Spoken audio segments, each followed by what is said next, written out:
আমাদের দেশের প্রেক্ষাপটে কিন্তু কিডনি সমস্যায় প্রতি ঘন্টায় 5 জন করে রুগী কিন্তু মারা যায়, অর্থাৎ হচ্ছে 5 জন প্রতি ঘন্টায়। তাহলে বুঝেন যে 24 ঘন্টায় 5 × 120 জন রুগী কিন্তু প্রতিদিন আমাদের দেশ থেকে কিডনি রোগের জন্য মারা যাচ্ছে।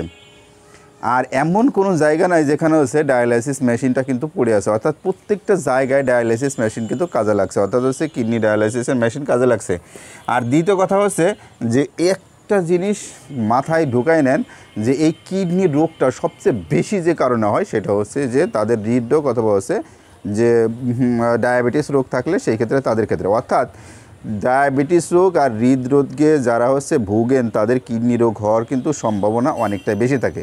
অতএব ডায়াবেটিস রোগ থেকে যতটা পারা যাবে সবসময় কিন্তু সচেতন থাকতে হবে। অর্থাৎ হচ্ছে ডায়াবেটিস তো আপনার হাতের কাছে নাই, যদি ডায়াবেটিস হয়েই থাকে সেই ক্ষেত্রে হচ্ছে কন্ট্রোলে রাখার চেষ্টা করতে হবে হচ্ছে 100%।